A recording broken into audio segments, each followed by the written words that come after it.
take sides with Jehovah.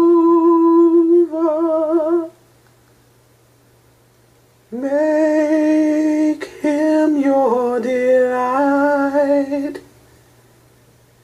He'll never forsake you. Walk in his light. We've already been through this. Tell the glad tidings of freedom and peace. His rule by Christ Jesus will ever increase. Post Garden of Gethsemane, in which Peter, in a very cowardly fashion, ran away after Jesus' arrest, and while standing in the courtyard, even denied Jesus when put on the spot and asked if he was his follower. Well, Peter is crushed. He's wandering around the Bible lands, just beside himself with grief and shame. Well, he can imagine, he's lying low right now, but he knows that his Lord and Master Jesus Christ has most likely been put on trial, sentenced. He's wandering down this road, and he sees Mount Golgoth in the distance, in the Aramaic known as Skull Place. And atop the hill, he sees his Lord Jesus Christ hanging from a stake. And he cries out, "Peter! Peter!" Peter's heart leaps out of his chest. His fear of man diminishes. He sees the guards standing in front of the hill, and he doesn't even care anymore. He is going to redeem himself by rushing up the hill and coming to his master's beck and call. Well, he starts running up the hill. They have the Roman centurions guarding it, and they say, "Halt!" No one proceeds. Peter keeps running, and one of the Roman soldiers takes out his sword, chops off Peter's arm. Ah! He keeps running. He's not afraid anymore. He's not going to fail Jesus again. He runs past another Roman soldier. The soldier chops his other arm off. Ah! Ah! He keeps running.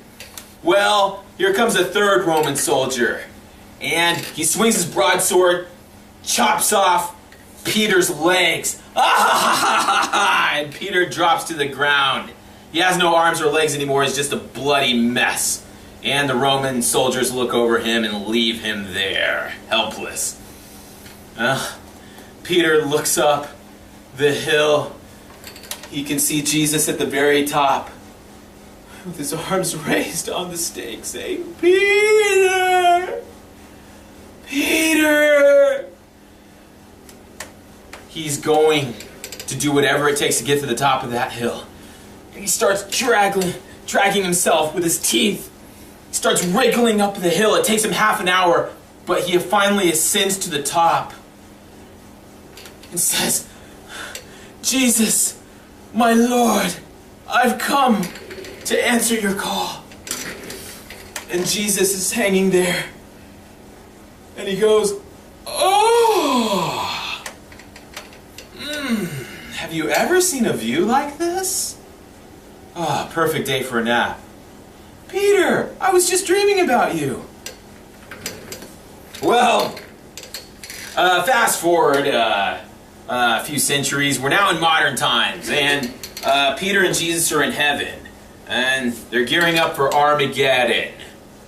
Jesus walks out into Jehovah's heavenly temple courtyard and says, well, the order has been given. The word has come down from Jehovah. The Great Tribulation is about to begin. And we are going to take stock of this wicked world, specifically how to bring to ruin those ruining the earth. And today we will be making a checklist of man's pollution of this globe. And he says, Peter, you'll come with me today. We are going to visit Lake Superior, one of the filthiest bodies of water on the face of the earth. And they materialize on the earth at the shore of Lake Superior. And it's filthy, raw sewage on the coastline. And Jesus said, well, it's 8 a.m. We'll examine the lake here and make our report to my Heavenly Father Jehovah. You go this way, I'll go that way. We'll meet in the middle. Well, about an hour later, Peter is examining the coastline. He sees toilet paper floating by. Pieces of shit, piss, floating in this dirty body of water. He looks down the coastline. About a mile away, he can see Jesus. Jesus has walked out onto the surface of the water, and it's incredible. He once again he's gliding across the surface of the water. It's majestic. To this day, it still amazes Peter how Jesus can just coast out onto the surface of the water. He has that much faith in Jehovah that it's effortless for him, that the Holy Spirit just carries him. And Peter has always been the weak one. He's always been the failure. He was always the one that failed Jesus, and he's tired of it. This close to Armageddon, he should have that same sort of faith that he too would be able to walk out onto the surface of the water. And he's determined to make it happen. So he steps out into the lake. Oh, he steps in diarrhea. Oh, gross. But he's not going to give up. He takes another step. Also into more diarrhea. Oh, but he's not going to give up. He takes a few more steps and he belly flops into raw sewage. He can't swim. Oh, he's drowning. He's going down. And it fades to black. Well, a couple of hours later, Peter wakes up on the shoreline of the lake. He's covered in shit. His eyes are caked with raw sewage. He tries to open them. Oh, he spits out a used condom. He looks up, and Jesus is standing over him, giving him a very warm and understanding look. His eyes sparkle. Jesus said, I was worried about you, Peter. Are you all right? Peter says, I failed you again, my Lord. If I had had faith the size of a mustard seed, I would have been able to walk across the surface of the water. And Jesus looks at Peter and says, Peter, Peter. And then he holds up a surfboard and says, why didn't you just rent one of these like I did? These are things I have, and other people too. You live these things, and then you tell people about them. And so to have some jagoff come on here and say that it's all false, well, I don't really appreciate that. No, sir, I didn't like it. And so I wrote back, the idea is this guy thinks he's going to write something snooty and then walk away. And so I have to immediately go hostile. And I'm Mr. Nice Guy. I'm Mr. Nice Guy, but for the purposes of this demonstration, we have to get a little bit mean. And I say, you couldn't watch the video because it's true, and you're a coward. Well, that's not ad hominem attack. Oh, you're going personal. Not really. I just have to get him involved. The thing about JWs is they like to do the hit and run thing where they write something snippy to you and then they prance away. Well, not this time. So we're going to, for the purposes of figuring this guy out, we're going to reel him back in. And the controversial voice writes back and says, I'm a coward because I'm here stating you're wrong. You're a coward because it's cowardly not to watch a video. it is almost a cowardice that you're not willing to watch an entire video. You watched less than how. I was just jacking around the first few seconds. You didn't even get 1 minute into the video. It's a long video. You didn't even watch 1 minute. That is, there's a Jehovah cowardice there too, because they're always, it's a defensive thing to where they say, if someone's like, oh, so-and-so was watching apostate videos, they say, oh no, I clicked on it, but immediately turned it off and let them know why I wouldn't watch it. So I think he did watch it, and he's, playing it safe, doing the CYA thing, covering that rear end. I'm a coward because I'm here stating you're wrong. Would it not be more cowardice to name call instead of have a discussion? Have a discussion? You're the guy that doesn't want to watch 1 minute of a video. How am I going to have a discussion with you? Let's take an intelligent look at your statement. Oh boy. Directly from JW's article. Wait, how are you even knowing what the video is predicated about when you didn't watch it? Something doesn't add up about this turkey. Well, he says, let's take an intelligent look at your statement. Go from there. Directly from a JW article. When two unmarried people have sexual relations, also called fornication, they too form one body. They too form one body. When you sit on your toilet to go to the bathroom, are you forming one body with your toilet? But one that is unclean in God's eyes. For one thing, fornication is sex without genuine commitment. What if I told you I was genuinely committed to the sex act? I'm really into it. Fornication, for one thing, fornication is sex without genuine commitment. Well, to use the toilet analogy again, isn't every time you sit on the toilet, is that a genuine commitment? Because you've pressed your naked body against the toilet seat. Did that act of romance mean anything to you, or what's going on? Because it's the same. I mean, if two fat people press their bare asses together, is that an act of love?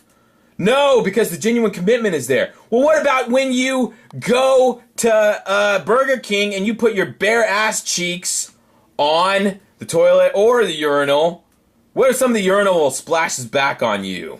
Does that act of intimacy mean anything to you? Well, what if you leave... we'll stop there. What if you leave there and never come back? Well, how did the people at Burger King feel? Did that mean anything to them? Well, that genuine commitment wasn't there. You in a sense, you made love to their toilet and then walked away. You buckled your pants back up and walked away like a child molester. Sounds like you're wrong to me. And that is a 9-year-old article. Wait, it's 9 years old? That gave me something to think about. And I was able to find that in about 20 seconds. What you want, a medal? Do you want a JW.org medal? Well, I tell him, you're a coward because you won't even watch 1 minute of a video, but will make judgments on its content. Grow up or frig off. P.S. 2 teenagers in my hall were disfellowshipped for being unchaperoned.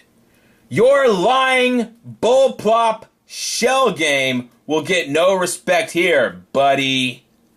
And, well, what I'm referring to in the video is there are as many as 5, but there's 3 of them that did have extenuating circumstances, and there was other moving parts going on there. But there are 2 instances that I am referring to specifically in which persons were disfellowshipped for being alone with another individual.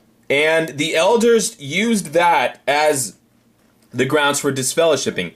They specifically disfellowshipped them for that action of being alone with another individuals. And in the video, I queried as to why it seems like, and when this happens, it seems like it's only like young, attractive people.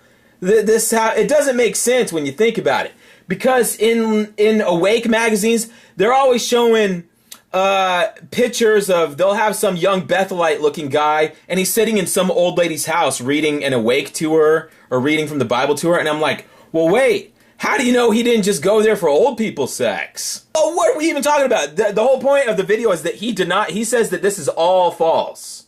I want you to remember that. He begins by saying, it's all false. Well, so that must mean that the whole hypothesis of it is just outrageously wrong and not even the least bit true. And so we'll just begin from there. I am going to, and I can't prove any of this to you, obviously. I'm just going to give you my, by the way, the Shepherd the Flock book that the elders use, we're not even allowed to see, right? We're forbidden from seeing that. So who can say what is the, and well, you can see it online, but the idea is that you're not supposed to, and Johnny JW here isn't supposed to look at it either, but he's going to tell me what you can and can't get disfellowship for. And then he quotes some completely non-relevant Watchtower thing talking about what fornication is. Oh, gee, I've never heard. What is fornication? Oh, it turns out that it's humping. I didn't know that. See, I thought it was peeing in a toilet. And I got corrected for that. Well, Johnny JW has started from the point of saying this is all false. And what I am relating to you is my personal testimony that I'm telling you about. I know of as many as 5 disfellowshippings based on people being alone with no chaperones. I'm going to reduce this down to 2 of people that were specifically disfellowshipped for this. One of which, and this was in my Kingdom Hall growing up in the 1990s, there was a girl named Mandy, and she was 15. She had a boyfriend named Nathan, and he was 16. Well, he wanted her to sneak out at night and meet him so that they could, and there was a tennis court a couple blocks from their house, and they were going to sneak out at night and then just walk around and what have you. Mandy shared a bedroom with her younger sister, and Annetta was her name, and Annetta was 13. Well, and it was kind of like Full House where DJ and they shared the bedroom there. And so Mandy needed Annetta to keep quiet when she snuck out well, they got caught. I guess she snuck out around 10 o'clock. Around 1 a.m. she sneaks back into the room. Well, her parents busted her. Mandy and Nathan both got disfellowshipped for being alone together because the presumption that they fornicated or committed some sort of pornea was there. Now, there was no video camera and they didn't confess to it, but well, these young people were alone at night. They snuck out to be together. We are going to assume they committed immorality, but also they disfellowshipped Annetta, who was 13. They disfellowshipped a 15 and 16-year-old. They also disfellowshipped a 13-year-old girl for not telling on her sister, and they considered her an accomplice to this act of immorality because she was going to cover for her sister while she snuck out. The parents came into the bedroom and got busted and everything. And so anyway, I relayed this, and personal testimony, personal experience, same personal experiences they give at the stage of the district conventions and assemblies. I don't see any 2 witnesses to these incredible stories of Jehovah doing miracles. There are no friggin' 2 witnesses. We're supposed to believe that, right? We're supposed to believe Jehovah pays your bills for you. Leaves $50 bills under your sink. Jehovah fixes your service car, puts new tires on it, free of cost. These are real people, by the way. These aren't made up what if people. These are actual people that these happen in their lives. You watch it on Full House. Hey, this is an actual episode of Full House where Deej sneaks out at night, right? Now imagine Danny Tanner disfellowships that bitch. She's dead!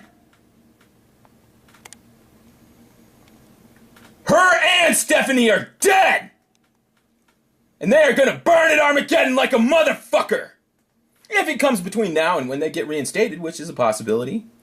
But we let our young people know that we care on them by catching them in the act, disfellowshipping them, and then rooting against them.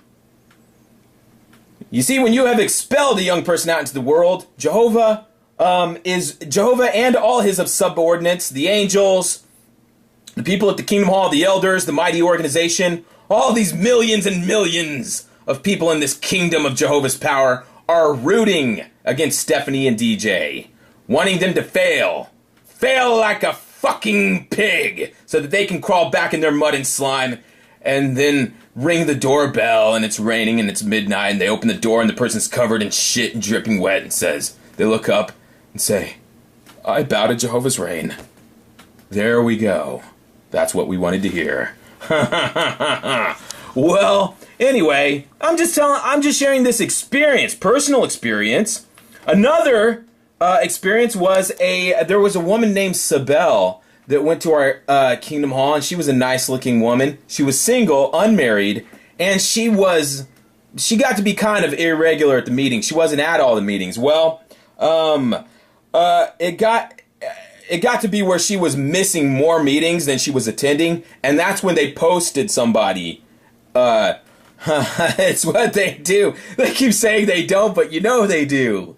You know they do. How many people got to tell you they do until you finally believe it? I thought that at the mouth of two witnesses, a matter is firmly established. Well, there's been more than two people testify that Jehovah's Witnesses post people with binoculars outside people's house. They post elders.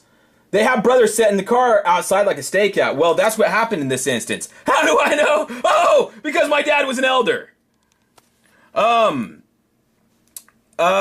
This woman, she was probably about 40 years old. Well, she was a single woman.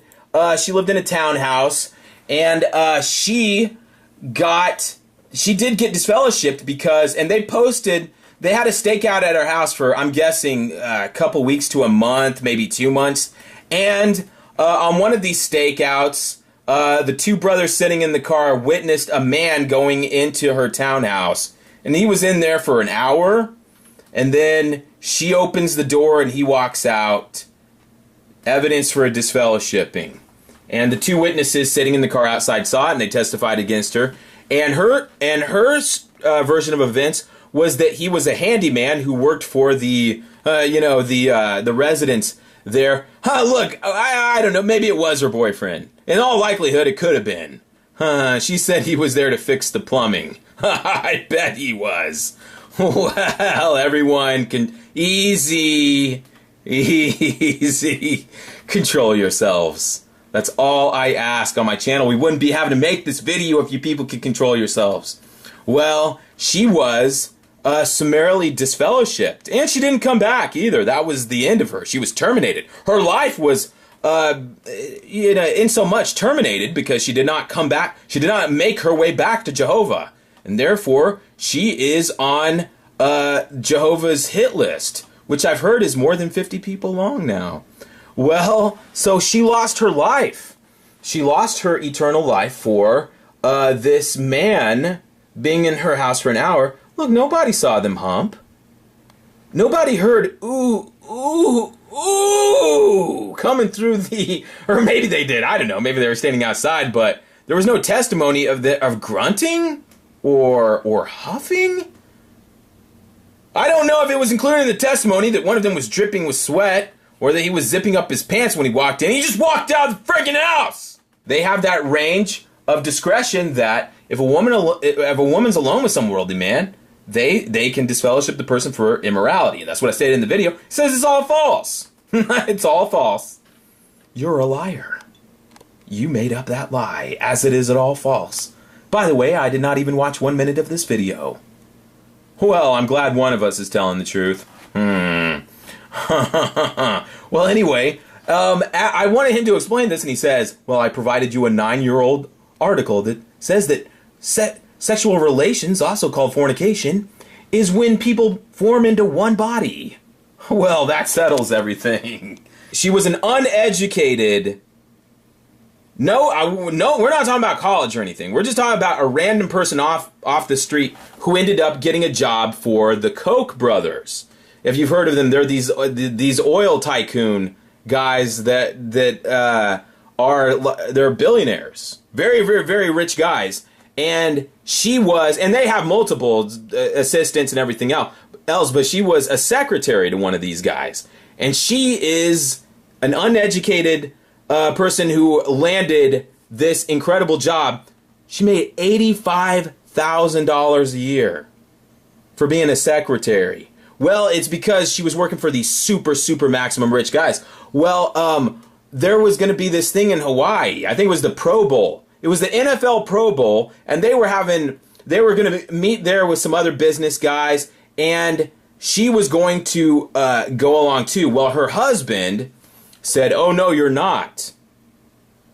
And he put his foot down and said, "My wife will not be going away on some business trip." And she was like, "We're not going to be alone. We have separate rooms. There's going to be it's like a conference. There's lots of people from there, and there's other people from our company going. My boss has told me to be there." Her job, now this is a great job, but she told her husband, my job, it's not a job where I can say, no, I don't want to do that. When my boss says to do something, I do it. By the way, she makes 80 whatever grand a year. They have $1,000 mortgage on the house. Her husband doesn't have a job. She pays the bills, but he's going to put his foot down and tell her not to go do her job. I don't know. I guess he watched some friggin' JW.org video where the guy quits his job. He's a line cook at a diner, and he quits his job. His family is relying on him, but he quits his job because they wanted him to work on Sunday meeting. Frig. He even said in the video, there's another Kingdom Hall. They have Saturday meetings where they do the Watchtower. Your family's relying on you, you jackass. Well, anyway, they like it. They seem to like it when people quit their jobs for Jehovah, even though it's really like 90% of the time, it's not necessary. Every district convention, they will have people stand on the stage and give experiences talking about how they quit their jobs because their job that they just got 4 months ago won't let them take off a week. Won't let them take off 5 days to go to the assembly during the busiest time of the year, and they're proud of it. They're proud of this. It's irresponsible. There's an irresponsibility about JWs that is remarkable. They feel no loyalty to their employers. They think their employers are supposed to just shovel money to them while they walk in there, dictate the situation, use their employer. They're going to use and milk their employer for everything they get, and then they feel that they owe little to nothing back. They will spend their time trying to study with their coworkers or trying to, if they're in retail sales, they'll be working at JCPenney trying to witness to the customers. I'm not making this up. Well, they'll be working at Orange Julius at the mall and trying to hand tracts to people so they can count their time at work. And they think their employer should give them a paycheck. There is a marked irresponsibility of these people. These are the same people that drive around in cars that they didn't build, driving on roads that they think they just appeared there. Nobody even wonders where these things come from. Well, anyway, the elders and her husband talked to her, and they tried to sit down and tell her how it was going to be, and she was like, "You don't pay my bills, and I'm never going to find another $85,000 job in my life, so no, I'm not going to lose this one for no reason." And it was about 3 weeks later, she was disfellowshipped. And I don't know, maybe everyone's fucking. Maybe the Jehovah's Witnesses are right. You know, they probably are. People are probably humping left and right, going into every broom closet. I think there's a lot of sex going on. And I guess the JWs are right. Hey, I'm not arguing with you. I am just, in the video, I was just acknowledging the Jehovah's Witnesses disfellowship people, and they're not watching them have sex. They presume they had sex. And I gave examples of instances in which people were disfellowshipped for their proximity to another person without eyes being on them. It's that simple. And he's saying it's false. It ain't false because it happened. It's true. Now, if you want to type a comment and say, you know what? I don't believe you. I just don't. Then I'd say, oh, okay, well, I'm just telling you about stuff. If you don't believe it, it's up to you. But when you come on my video and you say all of it is false, you're implying that you know something that other people don't know, and you have some inside information on this. But you don't, Jimmy JW, because I don't even know you, and you don't know me. So what are you talking about? Well, he continues and says, quoting a direct article is not a shell game. Laughing my ass off, biblically. I am aware of persons who have been brought into the back for being alone as well. That is a fact. Wait, it's a fact because you say it. Now he is relating personal experience.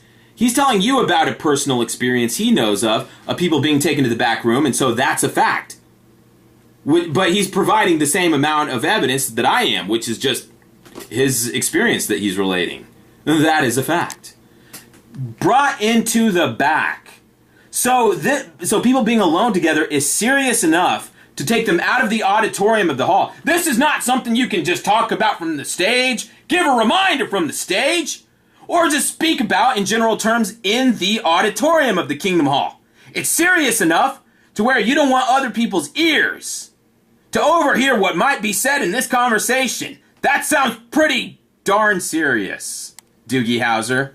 Well, you're being brought into the back. What do you think happens in the back room? Not nice things. That's when shit's about to go down, right? The infamous back room. You've all heard of it, right? What, you think they play grab ass back there? That's where disfellowshippings happen. Brought into the back. By the way, if there is 3 elders in any room at any time, you have judicial committee. And they do not always inform people that this is a judicial committee. I know people that thought they were getting a shepherding call. And they were doing a sneak judicial committee on them. Because they thought if they wanted to corner them. Because they thought if they gave them warning ahead of time that the judicial committee was happening, they'd scare them away and it wouldn't happen. And so they had a get-together. I know of mock get-togethers that have happened that were actually ambush judicial committees. Because, well, that's all part of the rules. There's a lot of legal catch games that go on, and it's a lot of fun. You can't tell me they don't have a good time doing this. You know they do. They love, they love sticking up for Jehovah. And that involves, a lot of sexual stuff that happens. But what? We don't get erections when that happens. Excuse me. He says, I know people who have been brought into the back, quote unquote. Isn't that strange the way he wrote that? Why doesn't he just say persons who have been brought into the back? Why the quotation marks? Something weird's going on there. People who've been brought into the back for being alone as well. That is a fact. So he's acknowledging that Jehovah's Witnesses don't allow people to be alone together. Attractive people of the opposite gender, probably young, aren't allowed to be alone together. So he's acknowledging that right now. Well, then why did you say that this whole pretense of the video is false? I know people that have been brought into the back for being alone as well. That is a fact. Because I know about it. You aren't supposed to be alone. Where is that in the Bible, by the way? I don't see a citation of scripture. You aren't supposed to be alone. But it isn't a disfellowshipping offense. How do you know? He's not quoting any articles here. Well, he's just making it up. Where did it go? Something happened there. I'm sorry, everyone. Let's start again. Oh, please don't give up. We'll get through this. What do y'all think about that Bruce Jenner thing? Well, here we go. It started all over. He says, you aren't supposed to be alone, but it isn't a disfellowshipping offense. Oh, well, it's an offense, but not a disfellowshipping one. You know, I had always been told, well, here's part of the shell game. If you say, well, so-and-so got disfellowship for fornication, they say, oh, you don't get disfellowship for actions. You see, we do forgive sins. People get disfellowship for attitudes. Well, what does that mean? They've never been 100% clear on that. They say, oh, no, we don't disfellowship you for the action. You can only be disfellowship for your unrepentant attitude. Now he's talking about disfellowshipping offenses. And how some being alone together is not a disfellowshipping offense. It's like, well, I thought the attitude was the only key thing. These people are so shady. They flip this coin back and forth so quick and so often. Whatever works for them in the moment is what they go with. Are you disfellowship for offenses or the attitude after the offense? Even if the person showed a poor attitude, you wouldn't get disfellowshipped. What does he base this on? Is there any citation of article or scripture here? Even if the person showed a poor attitude, you wouldn't get disfellowshipped. There was clearly more to the story than just being alone. I watched the rest of your video. Why didn't you watch it the first time? If you were right not to watch it the first time, why did you go back and watch it the second time after you got called a coward? I watched the rest of your video. You watched the full thing the first time, you liar. You're just pretending to go back and watch it now because you're being challenged on your statement. I watched the rest of the video, plus a few others, now, before I posted my response, so, yeah. I watched a few other videos, so, yeah. Your comment in this particular video are still wrong. Oh, by happy coincidence, it turns out to be wrong, even after he stated it was wrong without watching it the first time. But it turns out that he was right the first time, just by pure coincidence, that his initial assumption that it was completely wrong holds true because he learned that after watching the video this time. Will there be exceptions? This is important. Will there be exceptions? Some people who power trip, yes. But your comments, and maybe that experience, if it was truly that simple, is an isolated incident. I'm going to read this again for you very slowly because I don't want you to miss a thing here. My people in the audience. My people in the audience, that's what I call you now. My people, you have become my legions of satanic people that I am leading to death by reading Jehovah's Witness comments back to them. Will there be exceptions? Some people who power trip, yes. He just acknowledged. I want to take you back to the very first. We're going to do this the hard way, so we don't miss a thing here. He began, his very first comment says, it's all false. I told an experience, and he said, it's all false. We come down here 5 minutes later, and he's saying, yes, there will be experiences where this happened, where people power trip and disfellowship people, but that's just an isolated incident. So he's acknowledging that this does happen sometimes, but it doesn't matter because it doesn't happen that often, and therefore it's all false. Huh? He just admitted that it's not false, and it happens. I can give you way more examples of people who have gotten away with things like that. What does that have to do with what I said? I can give you way more examples of people who have gotten away with things like that. So can I! How is that relevant? How does that make my story about people being disfellowshipped for being alone together false? You said it's false! I can tell you about people who have gotten away with things like that. Shit. I'll tell you a story. There was a get-together, I remember, that happened in our circuit, and this was in Hutchinson, Kansas. This is a true story that really happened. This was the presiding overseer's son, and this was at the presiding overseer's house.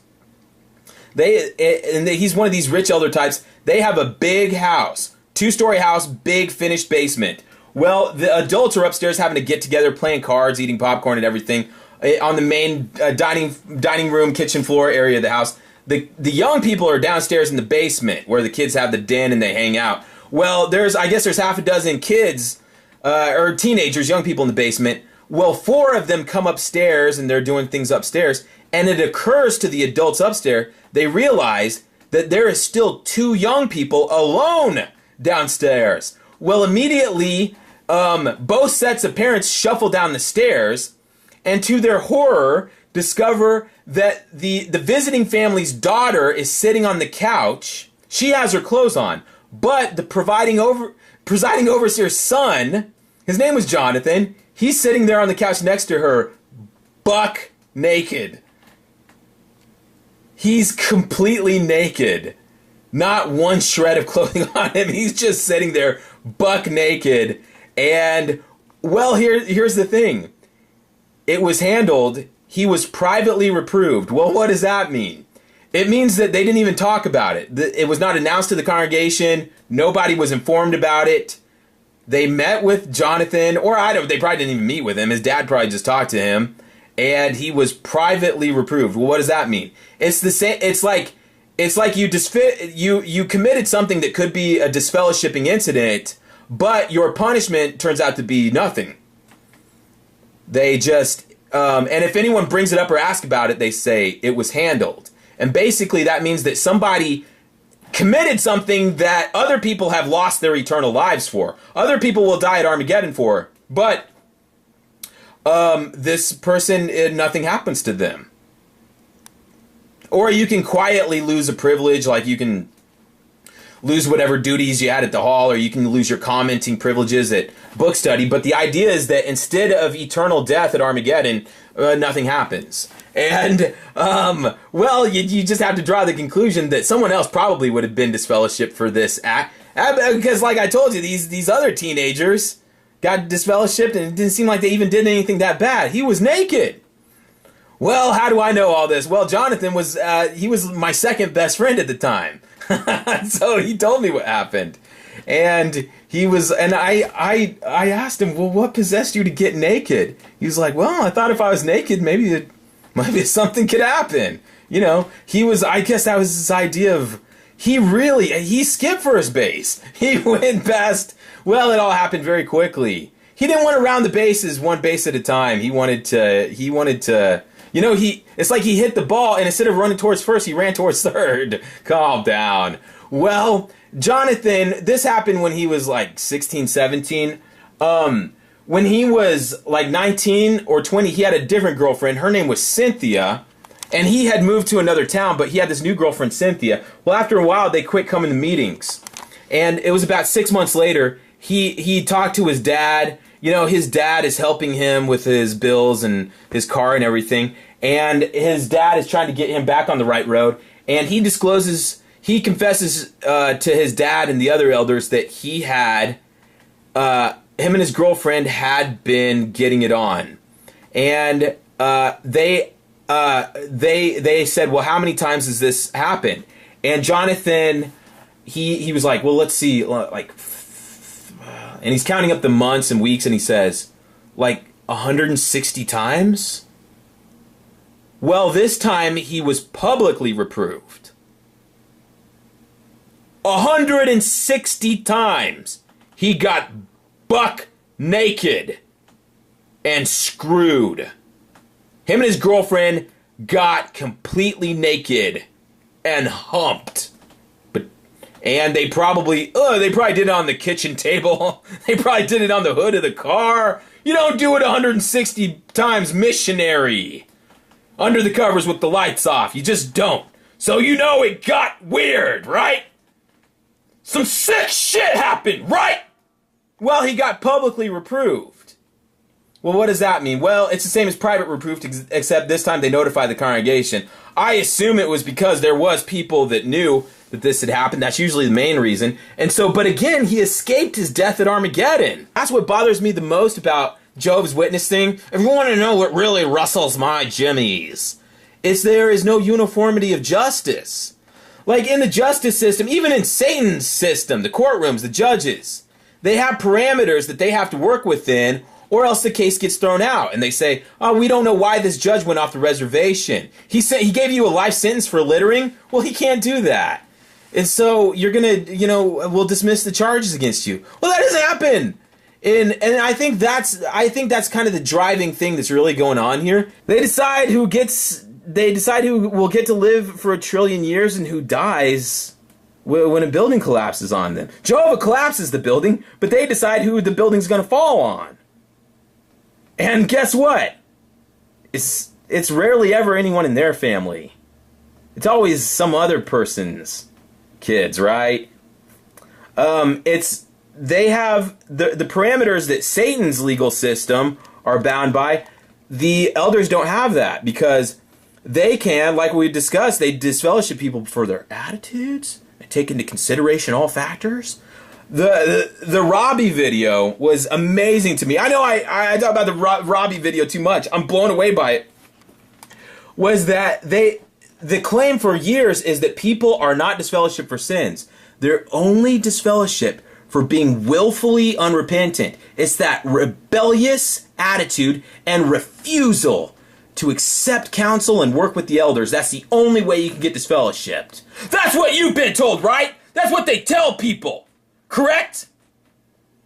Then you have Robbie on this video, and this is an example. They're saying this is the way it should go down. Robbie is he's crying, he's begging, he's praying to God, he's saying, please don't take this, brothers, Jehovah. And the elders, there's the elders that are going to have the judicial committee, and one of the elders, he has a picture of Robbie sitting on his desk for some friggin' reason. Him and Robbie went fishing or some fucking thing. Well, he recuses himself. They should all recuse themselves, right? Because they all know Robbie. Why did this elder recuse himself? He said, well, to be honest with you, I like Robbie. And I only want good things to happen to him. I care about him. I better bow out. Huh? The other elders know Robbie. It's not like they never met Robbie. They know Robbie. They probably see him every other day, since that's what Jehovah's Witnesses do. We all go to the Kingdom Hall every friggin' day. Probably saw him 5 or 6 times a week for his entire life. These other elders know Robbie, but they didn't recuse themselves. You know why? They don't care what happens to him. This elder had a little bit of heart on his sleeve. He said, I couldn't guarantee you that I wouldn't be compassionate towards him, since I like him after all. These elders sat there, listened to this young man beg not to lose his family. BAM! They ruined his reputation, ruined his life, and fucked over his whole family and his future. That's what they're supposed to do. The frequently asked questions page on jw.org is carefully worded. This is why I'm talking about Jimmy Jackoff and his shell game here. Because it's everything a Jehovah's Witness does. JW.org, every aspect of it is shell games, word games, mind games, tricks, little word tricks. Frequently asked question page on JW.org says, dude, JWs shun people? I heard the Jehovah's Witnesses are shunning people. And their answer is, oh, we want to dispel that myth. We do not automatically shun people. It's all about that careful wording, isn't it? Automatically shun people. What does that even mean? Like you shun somebody in 1 second? Now that's idiotic. If you're going to have an organization shunning people, of course there has to be a process where they confirm who is going to be shunned. That wasn't the question. The question is, do you shun people? And they try to assure the general public that they don't shun people, except in those rare extreme cases. When somebody is an egregious and unrepentant wrongdoer. Boy, do you think there's a reason that they Oh, the Robbie video! You can't even find it anymore, except one person has it on a Chinese server somewhere. Why was it so important for them to scramble and hide that video? Because it belies them. It proves that they are liars. They shun people like it is a big stack of pancakes for them. They love doing it. That's what they do. They break people's spirits. Because Jehovah's Witnesses, look, most people that are Jehovah's Witnesses, you already know this. 2 out of 3 of them, statistically, will leave the truth. How do you get those people to come back? You shame them, you break them, you screw them over. You break their spirit. Same way that a rodeo cowboy breaks a horse. Once you've broken an animal's spirit, then they don't even try anymore. They don't fight back anymore. Fuckers. Well, that's in essence the shell game, is that, and this is what the controversial voice is trying to pull here. And we delve deeper into this, he has admitted that the story that I relayed that he initially said was all false. He decided to announce to everyone in the comment section, this is all false. Why are you making this video that's all false? 2 paragraphs later, he's acknowledging that it happens. Not just that my story is most likely true, but that it's something that occurs from time to time, isolated incidents. Oh, well, when elders get out of control, they disfellowship people like that. Well, the thing is, it's not an you can't claim it's an isolated incident when the Watchtower Society has empowered these Joe Hillbillies, Joe Bologna Sandwich at the Kingdom Hall to take this life-ending action on people based on their own attitudes and ideas. When they say that people can be disfellowshipped for their attitude, we don't disfellowship for sins, disfellowship for attitudes. That means that somebody can have a bad day and get disfellowshipped, die at Armageddon. That's too much power for people that know you to have. See, that's the thing. If it was just Jehovah doing this, look, if Jehovah had his angel of death come out of the sky and was slitting throats, you know, well, that would be a different story entirely. These are people that know you. How can you know somebody for years on end and think that the person's never going to become irritated with you? Well, use your coworkers for example. What if your coworkers had the power to disfellowship you? How would you feel? How would you live your life? Well, now imagine that every day and it never ends, and that's your family and that's the Kingdom Hall. Your coworkers at work, 3 of them can vote to end you, get rid of you forever. Boy, would that change your behavior? Would that change your outlook a little bit? Yeah, that would be an interesting dynamic, wouldn't it? Now imagine that's your life every day from the day you were born for forever. Oh, not just forever. We're talking about the trillions of years. We're not even talking about your lifetime. We're talking about trillions of years on Paradise Earth. Yeah, I think you tread pretty softly. Well, it's I don't know. It seems like too much power for a couple of jagoffs to have. Well, they do, and that's why Controversial Voice had no business claiming that I'm telling a false story when the elders do indeed have the power to disfellowship people based on having sex. Oh, not having sex. Maybe having sex. Well, what if you dry hump? That's what I want to know. I can give you way more examples of people who have gotten away with things like that. Well, doesn't that make it worse? Rather than being punished. He's talking about this like it's a great thing. Like it's a great grand thing. Well, there's many people that get away with it and don't even get punished. Like your friends did. Way more. He thinks somehow that cancels it out, makes my story untrue, and makes it okay somehow. I would even state that my examples, if I took a negative standpoint, which I have at times, would hold more credit than the silly, misguided examples you have on here. Think about what he's saying. He's saying that his experiences of people getting away with things like this that could and should be punished are way more persuasive than my silly, misguided examples that I have on here. What? He's telling stories about people getting away with the things that I'm talking about them getting punished for, and he's acknowledged that you can be punished for it, and that sometimes people are punished for it, but he knows examples of people getting away with it. So that makes my story false. You can call it a shell game. You can call it BS. I do call it BS. But there is way too many documented teachings to show your examples in this particular video are misleading. Well, what's he talking about? We'll scroll down.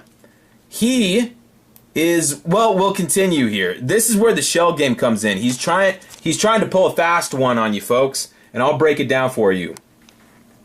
I said what he did was he brought out this Awake article where they have a limited definition of fornication. They said, for one thing, fornication is two people's bodies becoming one in an unclean way. As if two people's sloppy, sweaty butts and bodies swapping their germs is ever clean. It is in Jehovah's eyes. Well, doesn't that mean Jehovah has a real problem? If he thinks people putting their pee-pees on other people's pee-pees is ever clean, well, I'd say he's a sicko, isn't he? I tell the controversial voice, quoting something irrelevant and then acting as if the issue is settled in your favor is one of the cheapest, oldest shell games JWs use. Well, guess what? You won't get away with it here. Can you explain exactly how your Awake quote shows that two people in my congregation were not disfellowshipped for being unchaperoned together? And therein is the little mixing of shells that he's doing. He has quoted partially quoted an Awake article as if it's something profound. All it is defining what fornication can be. It's not the issue at hand. I'm talking about people being disfellowshipped for being alone together, and they said it was fornication. I didn't ask you what fornication is. And he responds and says, "Aw, you are getting confused. You specifically stated that the mere action of being together is the act of fornication. So I provided you a JW article showing what the JW faith deems as fornication. So, since that is a direct link to a specific item that was in your video, that's pretty relevant. I also stated that you can get in trouble for being alone, but also pointed out that there was probably more to it than you are sharing. But that's an assumption. You are making an assumption that there is probably more to it than you are sharing. That does not prove that my story is false, as you initially stated. You assume something. And guess what? When you assume, you make an ass out of you. I also stated that you can get in trouble for being alone. Why? This is what is really dirty and devious and disturbing about the JW faith, as he called it. Faith is the assured expectation of things hoped for. Hoped for. Love hopes all things. Love believes all things. Why do you believe that your own children are having sex when they're alone? Well, that's the reason you can't be alone. Because your zippers are going to go down, your hands are going to go in there. If these are JW kids, why are they so worried about that happening? Why do they assume that that's probably what's going to happen, and that's why you can get in trouble? Go to the back room for being alone. I thought Jehovah's children are the ones that don't salute the flag. I thought Jehovah's children are the ones that get whipped by their teachers, and they're in this, I don't know, they always have these stories from Sierra Leone about 12-year-olds getting whipped and beaten for taking a stand for Jehovah. They try to force birthday cake into their mouth, and when they don't, they beat them down. And every assembly is stories about young ones. Awake articles, Awake cover showing the dead faces of children that it wasn't their parents that refused blood transfusion or threatened them that they would be punished or die at Armageddon. It was their decision, just out of pure love for Jehovah, because that's young people in Jehovah's organization. And by the way, if they're alone with another young person in Jehovah's organization, they'll commit pornea. Huh? A lot of mixed messages there. Wait, are JW children better than other people's children or not? Because we keep hearing at assemblies how they set themselves apart with their good conduct. Excuse me! Is there good conduct wearing khaki pants with their polo shirt ironed and tucked into it? Is that the good conduct? Is not eating the cupcake at school the good conduct? Or is it knowing that your child isn't going to dry hump another child? Your teenager isn't going to pull out his wiener if he's alone with a girl for 15 minutes. What is it? Can you spell this out for me? And it's not just kids, it's adults. People of their own free will come into the Kingdom Hall saying, I'm here to serve Jehovah. And they say, good. By the way, if we catch you alone with another person of the opposite gender, approximately your same age, oh, don't worry, it's not a disfellowshipping offense, but we'll take you to the back room, and something will happen back there. But even if you show a bad attitude, it's not a disfellowshipping offense, though, so don't worry about that, according to Jimmy JW here. Well, I also pointed out that there was probably more to it than you are sharing. Like what? You're making this up, so finish your fictional account that you're creating here. You started fictionalizing, why stop before you finish? And I wanted to put the brakes on Jimmy JW. I say, no. Tell me exactly how a partial definition of an action and then the presumption of two people's guilt of said action are the same thing. Note, your own quote says for one thing, which indicates there are various things. Here is what is dastardly about this JWMO they use over and over again. This isn't new. This is how Jehovah's people swing it and work it. When I asked him to show me exactly how this is false, he gave me the definition of fornication. And I said, no, that has nothing to do with the elders assuming that people did this description that you're giving to me. You're describing the act. I'm like, yeah, I get it. Elders disfellowship people for your description of this act without seeing them doing it or having any proof that they did it. Just that they were alone together. And that was my statement. Let's not get it twisted. I'm just asking you not to twist this up. By the way, this is, well, where did they learn this? Well, they learned it from the JW leadership. I'd like to remind you of Anthony Morris III.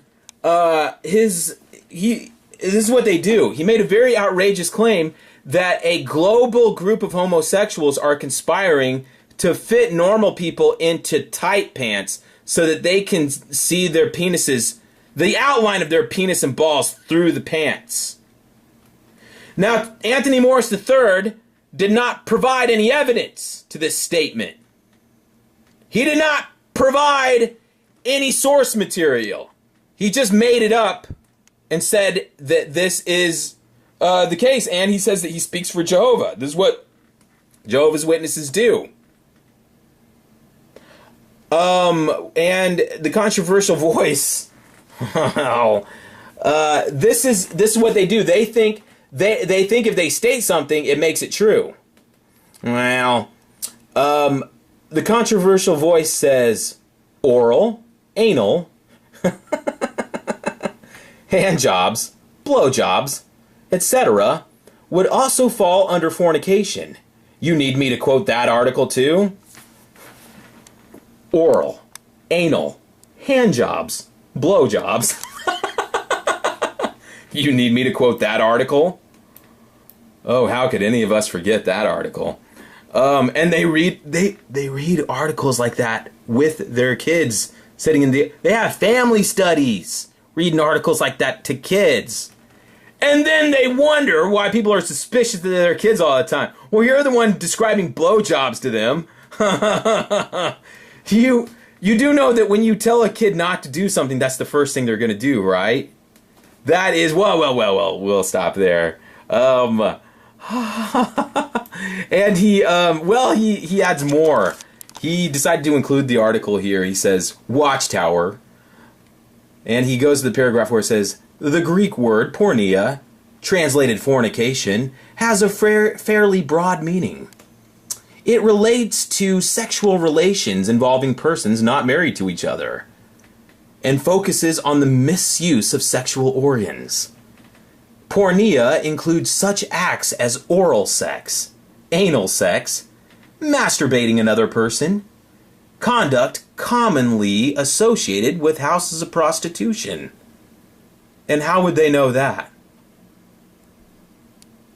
Conduct commonly associated with houses of prostitution. Did the Watchtower writers visit a house of prostitution?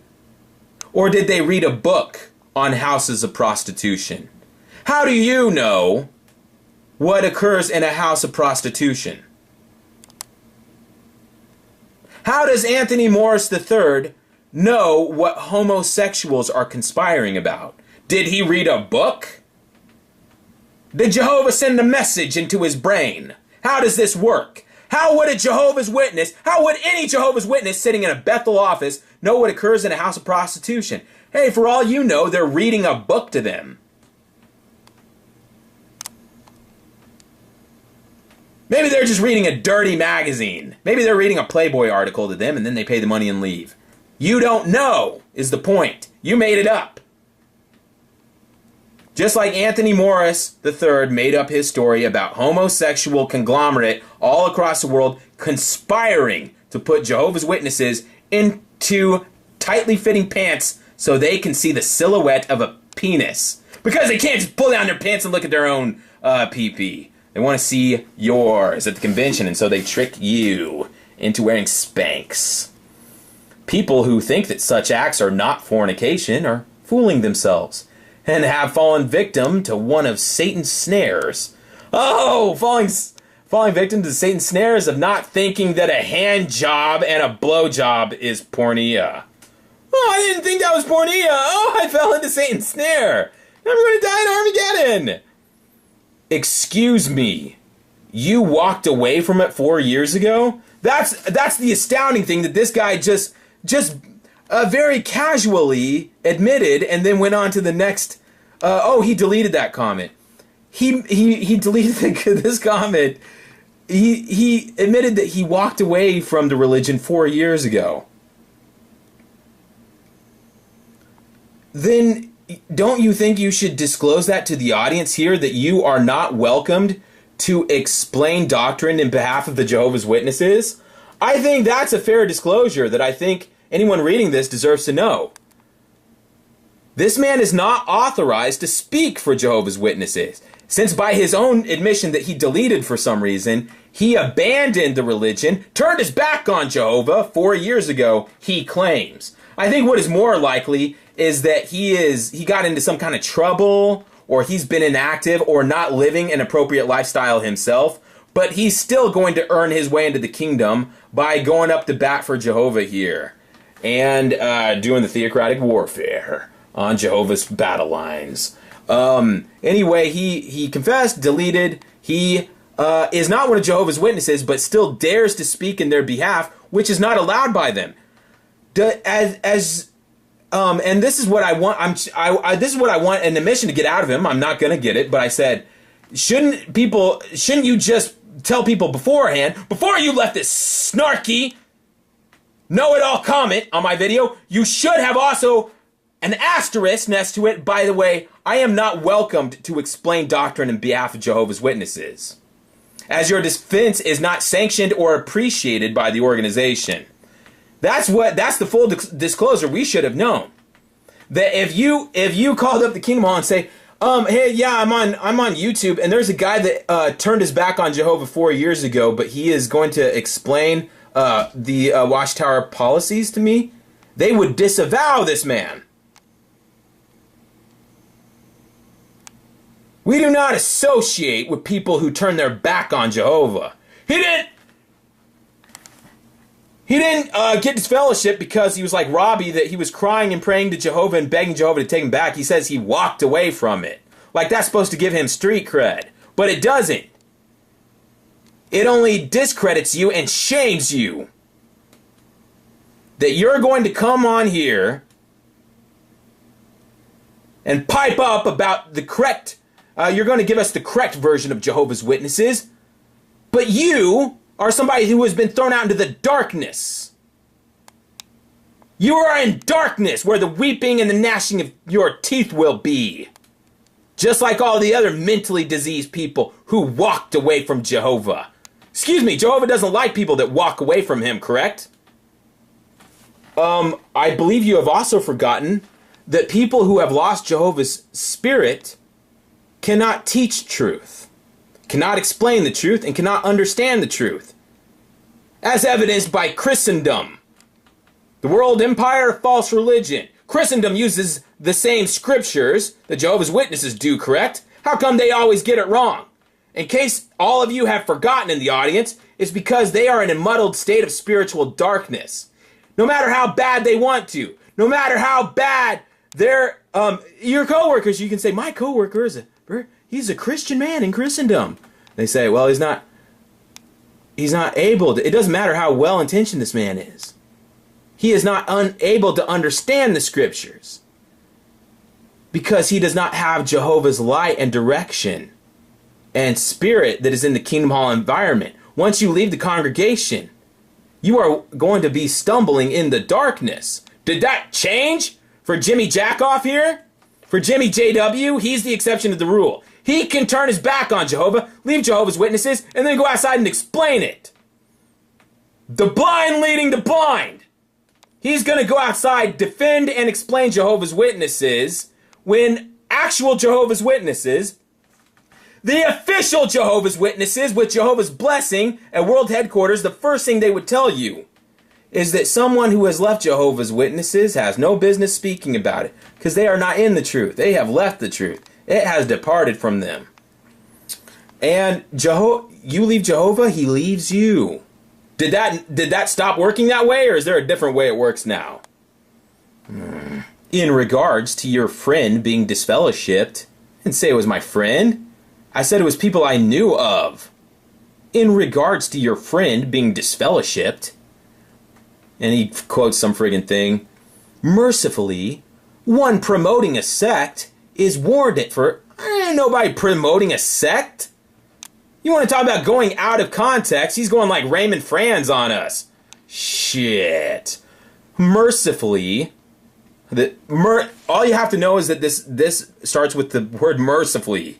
You know that only bad shit is coming after this. Mercifully, one promoting a sect is warned at first, and a second time before such disfellowshipping action is taken against him. By the way, how many times did Raymond Franz get warned? He ate lunch. It was the story goes that he ate lunch with a disfellowship person. How many warnings did he get about promoting a sect? Well, it's getting weird. This guy has gone. This guy's fallen apart pretty quick. His story, his whole scam is falling apart here. So he's just going worldwide. A person promoting a sect is warned a first and then a second time before such disfellowshipping action is taken against him. In the Christian congregation, the principle enunciated in the law applies, namely that 2 or 3 witnesses must establish evidence against the accused one. By the way, when Raymond Franz, I don't know why this is occurring to me, but when he had lunch with this disfellowship person, it was on a farm in Georgia or something like that. What 2 or 3 witnesses were sitting there watching this?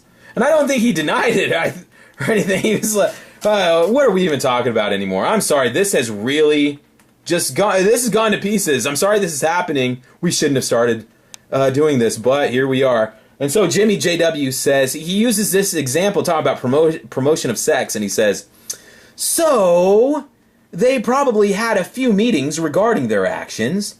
They disregarded them. He's talking about these teenagers that got disfellowshipped. These teenagers, the 13-year-old girl that I told you got disfellowshipped for not telling on her sister. He's expounding on this, saying they probably had a few meetings regarding their actions. They disregarded them, and then being alone isn't an issue. Wait, I thought that was the whole issue. He's talking about disfellowshipping offenses and what is or what isn't. And did he not just earlier in this conversation say that even if you have a bad attitude, he said this, his words, Even if the person had a bad attitude when the elders took them into the back room, they still couldn't be disfellowshipped.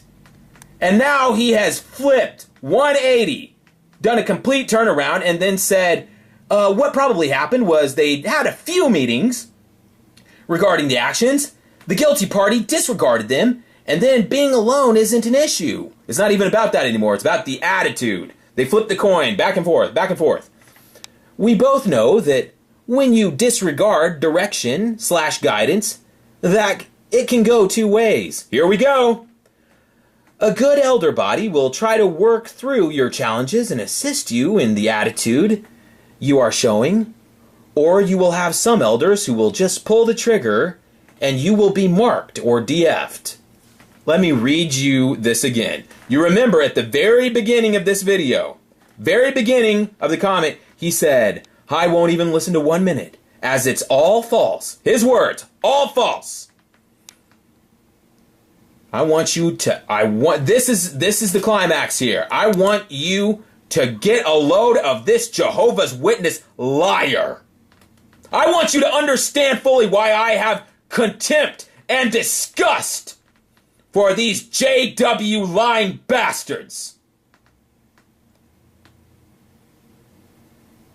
What happens is that the elders take you into the back room, try to assist you in your challenge of your attitude towards them, and if you are showing that same attitude, you will have some elders who will just pull the trigger and you will be marked or DF'd. He began this whole conversation by saying that I was a liar and that my stories were false. And now he just told you that that the elders will try to work with your attitude, even though he just told you you can't be disfellowshipped just for having a bad attitude about being alone, and that there are some who will pull the trigger and you will be marked or DF'd. He just acknowledged that the elders have the full ability and permission to disfellowship people. Pull the trigger! Pull that fucking trigger for Jehovah. He just told you that's exactly what elders do if they see fit. If you show repentance, here we go again, this is what they always say. If you show repentance, then you just get reproved. I just use the term just loosely, because it's still a public announcement, and that would suck. This is the part where he tries to show that he's just a ex-Jehovah's Witness like the rest of us. He's on our level. I agree, it sucks. That's a worldly word I use. But remember, if you just show that repentance, you'll just get reproved. Robbie, Robbie, did you watch the video? He made like the Jimmy Stewart thing where he cups his hands and his fingers together and pleads with them like he's praying. Like he's praying to the elders. He got on his elbows and knees and prayed to the elders. Like it's a wonderful life or some friggin' thing. He's praying for some kid that fell through the ice to live. And they disfellowshipped him anyway. Well, that's why that video had to get shut down and turned off. Because they didn't practice what they preach. It didn't add up. And I tell Johnny JW, no, not this time. You are not going to wiggle out of this one. Tell us, how does reciting the JW definition of fornication prove two people alone together did it? That's the issue at hand. Your own words. I repeat his own words back to him. So, they probably had a few meetings regarding their actions and they disregarded them. Here's the problem. You just made up an alternate scenario from your own imagination and posited it as why my video is false. He made up a second version of events and as an explanation of how he knows that I'm lying and this is false. Now you could say, hey, JW Fairytale, there was no 2 or 3 witnesses, so I have no reason to believe your story you told us. And I'd say, fine, don't believe it. But here's the thing. Now honestly, you in this audience, you don't know if anything I ever say to you is true, but here's what you do know. Here's what you know positively and beyond any shadow of a doubt. This alternate version of events that Johnny JW made up is false, because he just made it up. He concocted it from his own imagination and then offered it as an explanation of why my story was false. But his is the one that made up. Mine is a real story that really happened to real people. His is make-believe. And the controversial voice follows up and says, "'Cause I used the word probably to show that it's not factual." Excuse me. We need to reconfirm this. He said it's different because he used the word probably to show that it's not factual. Excuse me. Let's go back up here. Do you see probably? Do you see probably written anywhere here? I want to take you back to the original comment. Couldn't watch past first minute, 'cause it's all false. It's all false. Do you see a friggin' probably written there? And who cares? Look, none of this is important, and I've wasted a great deal of your time. What is important is the modus operandi. The way that these people lie. That is the only thing I want you to take away from this, brothers and sisters. These JW types, they lie all day long. And they are expert liars. This is a craft that they have honed and perfected. How many times have you gone through... Now, we've gone through all the motions of this routine, but how many times have you only gotten 1 or 2 sentences into something like this, and then somebody recites an Awake article as proof that they're right? But then we break it down and say, wait, how does you reading the definition of fornication make you right when I'm telling you that teenagers are getting disfellowship for being alone together? Think about it. The reason we're hashing through all this is that it's wrong. It's wrong to terminate someone's eternal life or make them think that they're going to die and burn at Armageddon forever because they were alone together. They're doing this to real people. They do this to their own kids. They do this. The kids are the main target. That's what these Jehovah's Witnesses coming to your door don't tell you.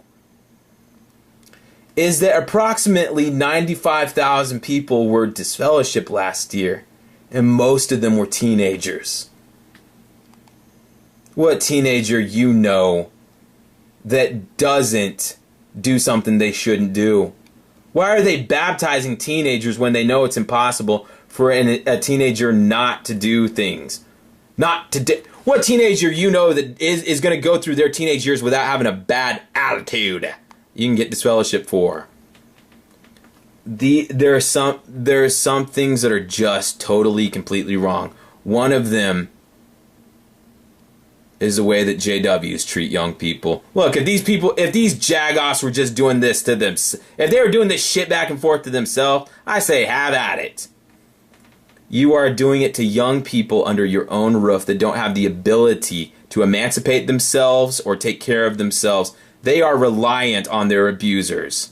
The people putting them in these dark sexual situations where they read these long articles about anal sex, oral sex, hand jobs, blow jobs, houses of fornication, houses of prostitution. They sit and have family studies and read this over and over again. The kids can't escape.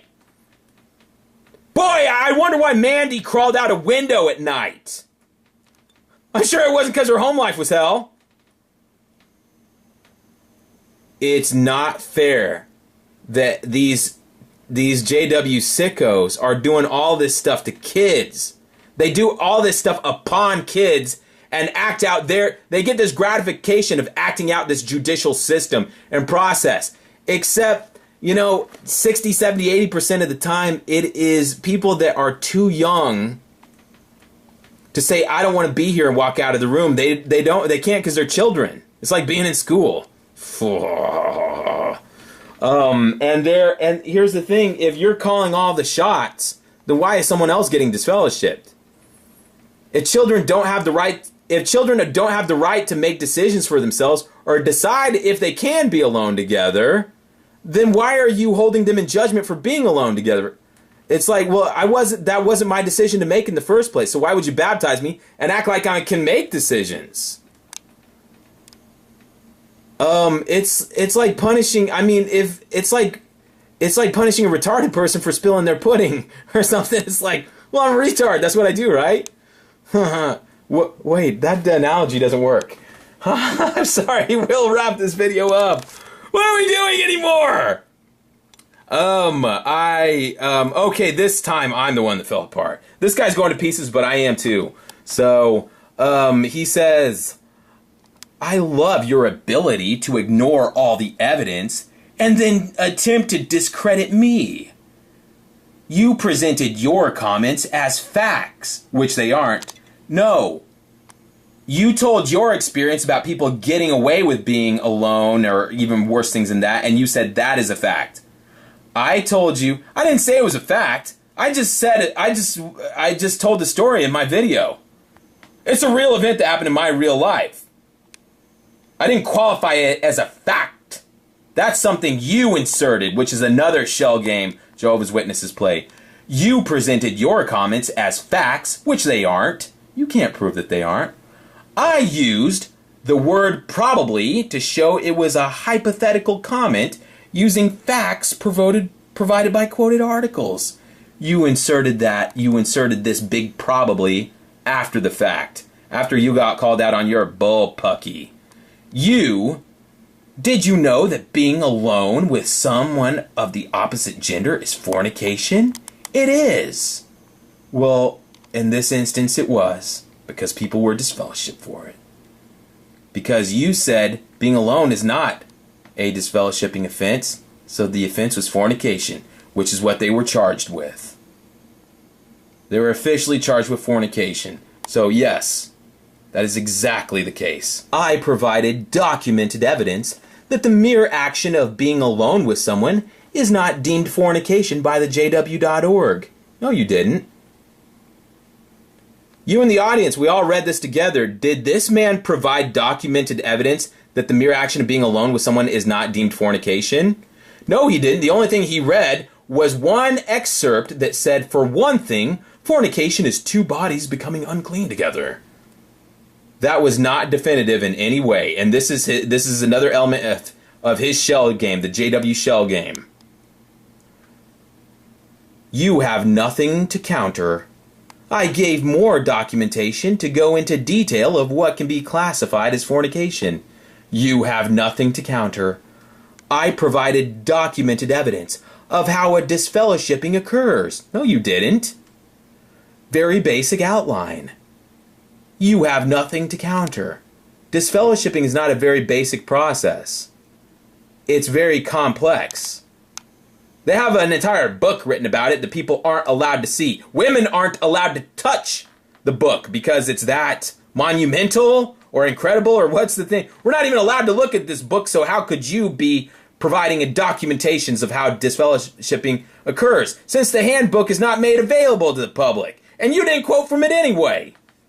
You have nothing to counter. Basically, I have a neutral stance towards the JW.org as someone who has walked away.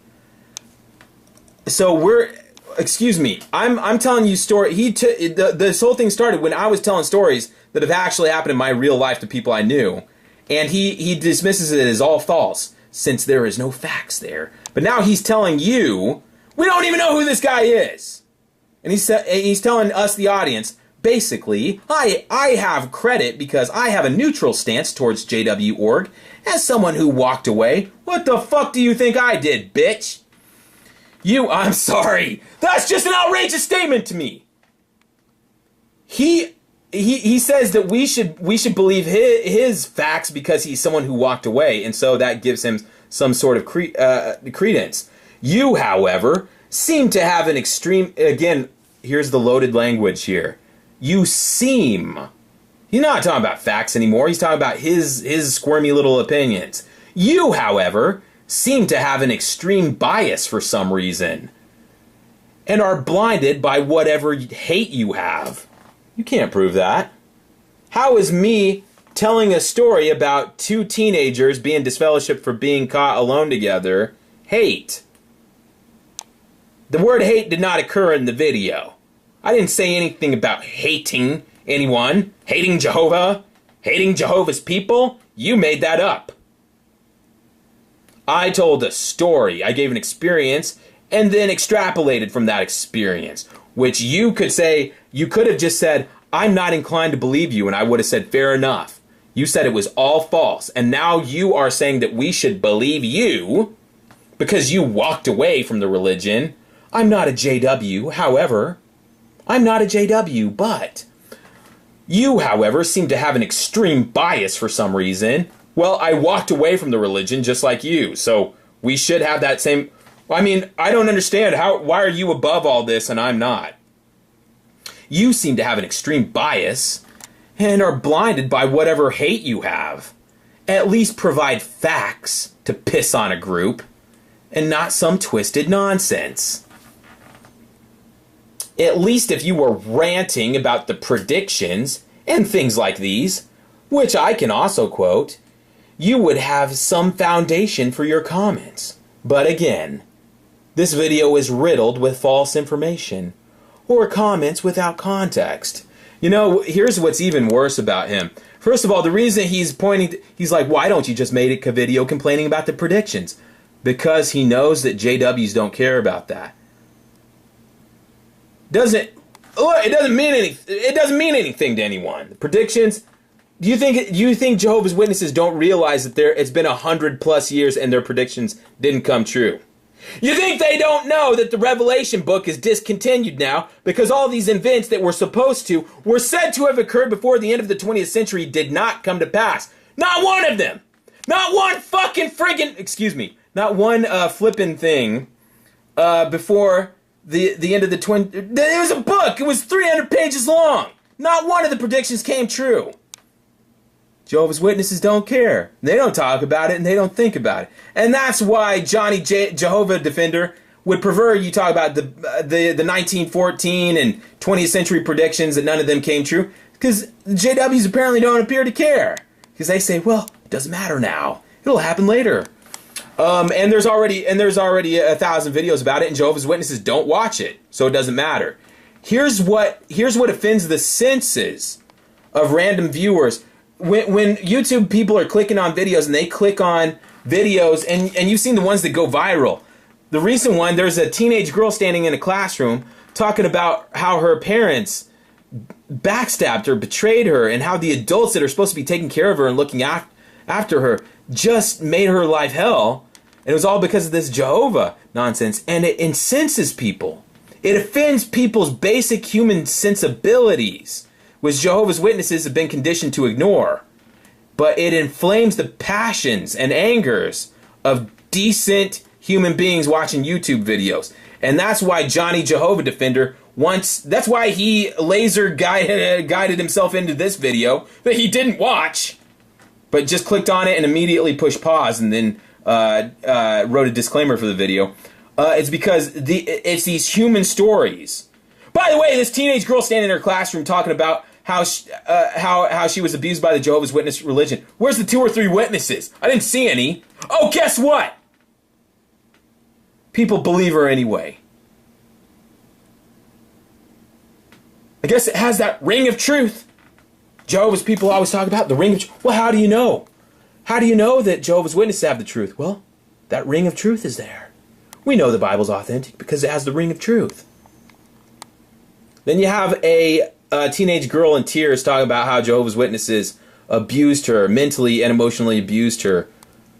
That is what is detrimental to the JW pyramid scheme, and that's what makes them so angry, and that's why they send out Johnny Jehovah Brainwash to invalidate it, assure you that it's all false. It's all false. Isn't that what he told you in the comment section, beginning of the vid? What evidence did he provide you in this conversation that this video was all false? That was his statement, correct? It's all false. He didn't provide you a damn bit of evidence.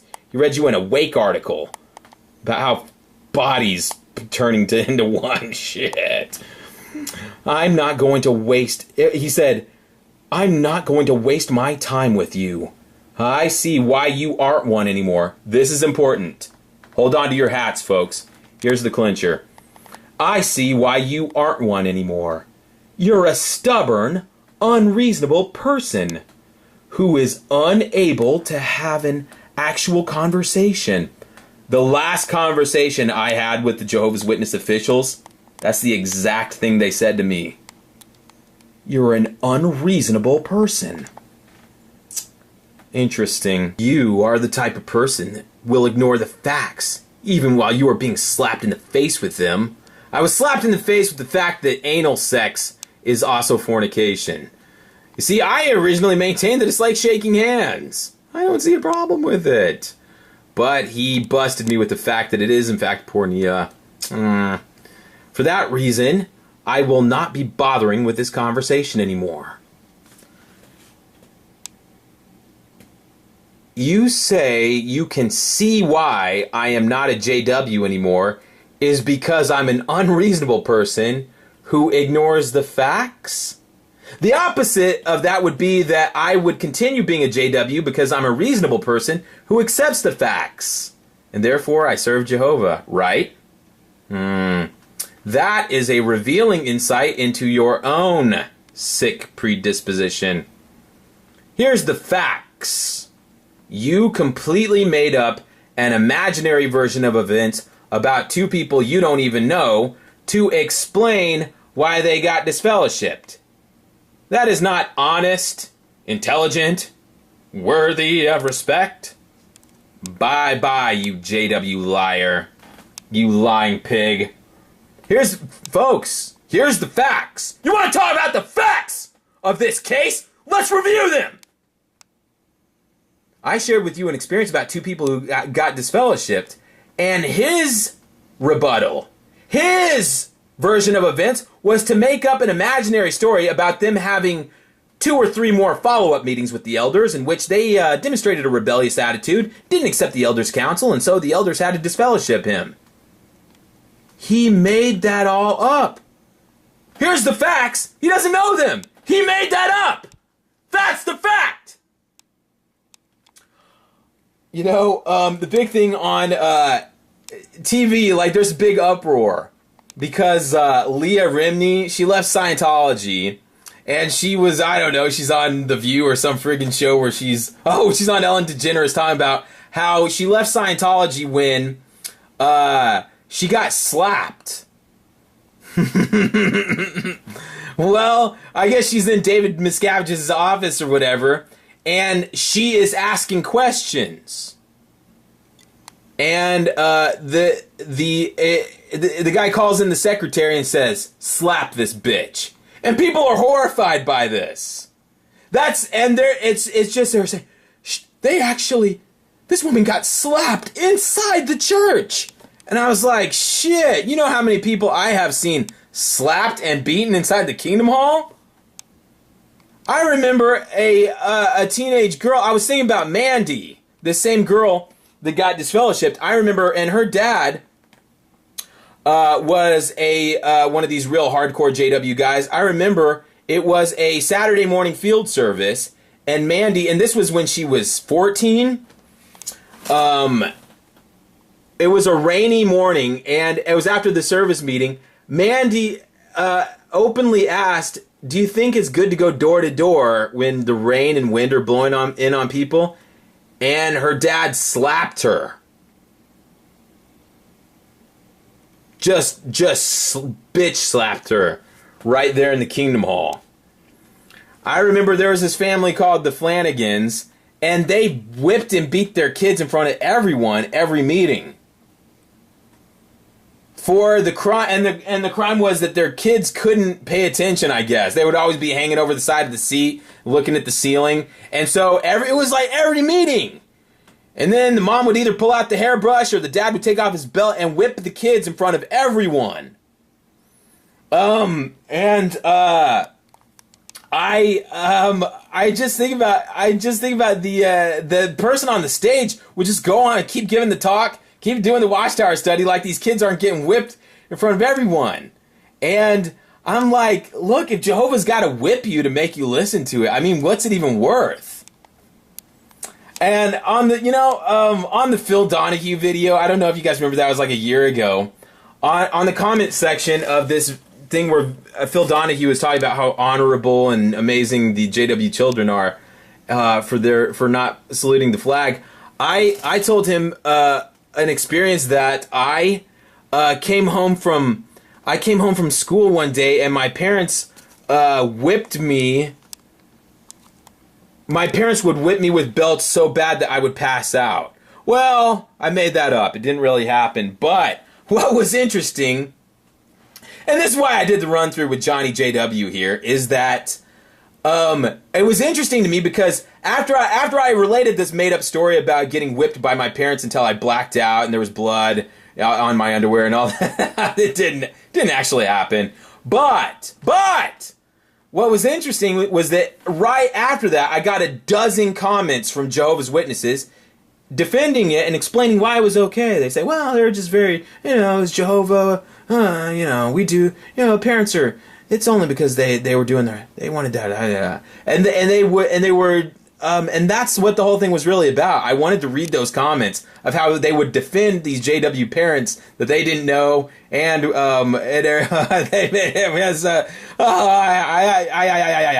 but it just gets so wild out there. It's just getting wild and crazy. Here's the Scientology begins it comes from outer space. It comes from outer space. And people are like, look, just don't go there. I can't. My mind keeps going there. The spirit messengers that are the angel Moroni or whatever they're speaking to the Joseph Smith is coming from the Pleiades constellation, which happens to be the exact constellation where Charles Taze Russell and Joseph Rutherford are getting their spirit messages from. You look at the map of the galaxy, you're seeing the same constellations in the sky, and it's just I'm just saying that I just think it's an amazing coincidence that you have these newfangled American religions that start up, at one point or another have been funded or supported by the United States government, are using propaganda and mind control techniques from the CIA handbook, which I'm sure is a coincidence. Oh, and by the way, all of their messages and truth and information that comes from there happens to originate from outer space. But don't worry about that. It's just something that's happening, but I'm sure it's a coincidence. Well, it's just something that we can all enjoy, knowing that we have that common heritage with the Scientologists and the Mormons, is that all of our religions come from space. Well, hey, look, you can go to a church and say, oh, well, our God lives in heaven? It's somewhere.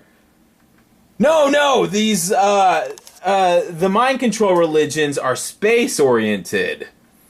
Jehovah he's watching what happens in the back rooms and also officiating things invisibly, but also he's in space.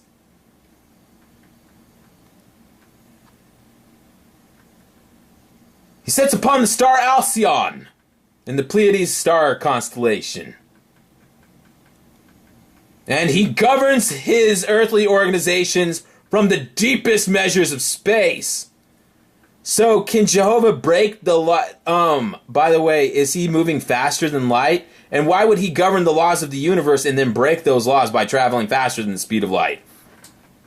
His angelic emissaries, they go back and forth. Does he sit on his throne and the angels go back and forth and then report to him what's happening in the back room where where they are talking about whether or not anal sex is something that married people do or something that happens in houses of prostitution, or if two teenagers were walking around a tennis court at 11:30 at night, are we able to assume that they had anal sex? Well, is Jehovah's angelic messenger traveling back and forth, relating to him the dialogue, the back and forth? Because this is all incremental. It's a conversation. It's all happening within 25 minutes, correct? 25 minutes, 35 minutes, these things go down. How fast can the speed of light travel between star systems?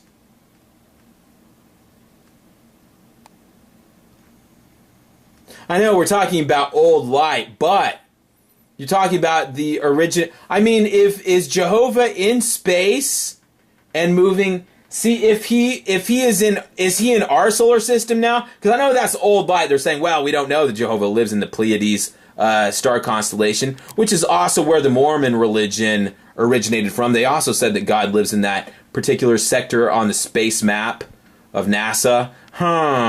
Well, the angels are moving back and forth. It takes light years? Light years. Many, many thousands of years in some cases for, it depends on how fast you can travel and if you can break the laws of the universe. Is Jehovah living somewhere? Because Jehovah's Witnesses teach that Jehovah has a body and that our physical bodies are modeled after his spiritual body.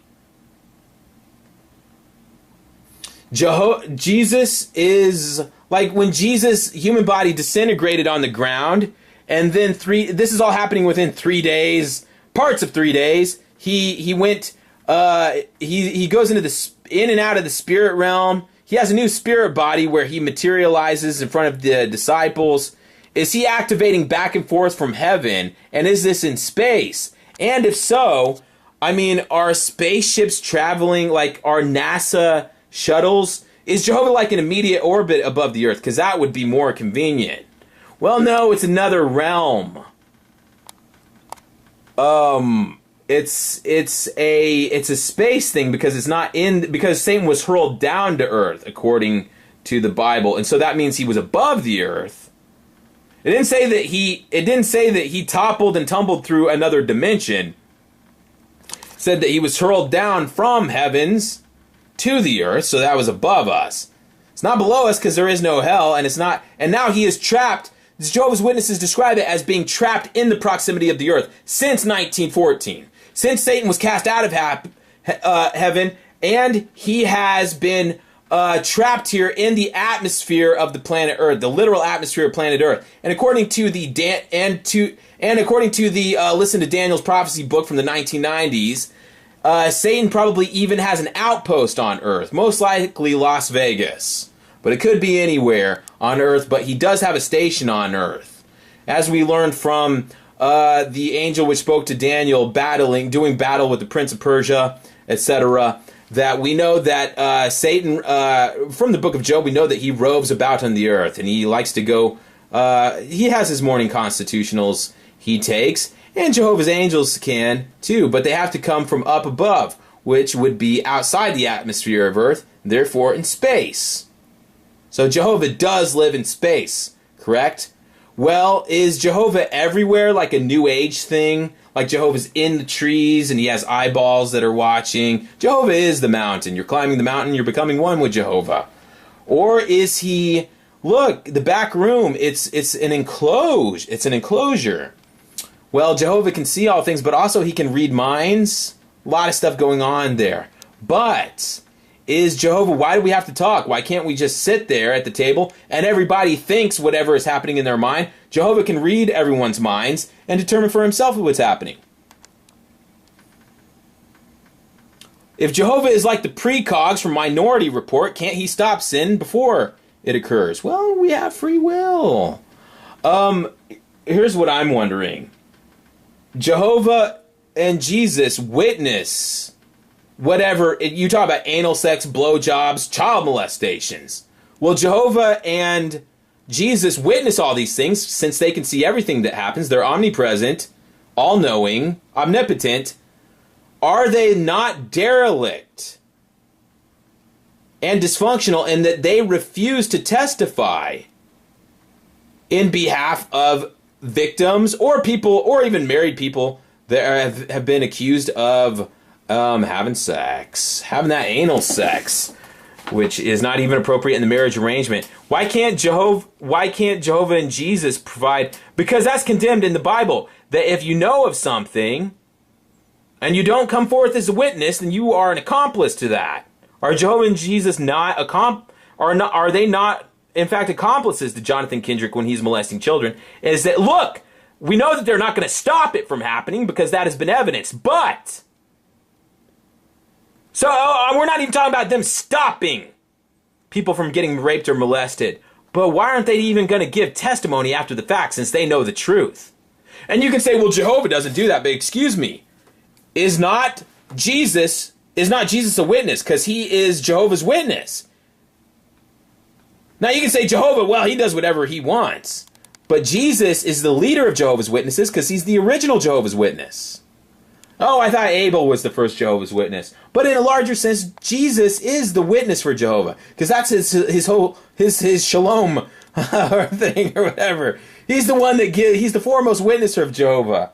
Well, why can't he do his job of witnessing? Where is he?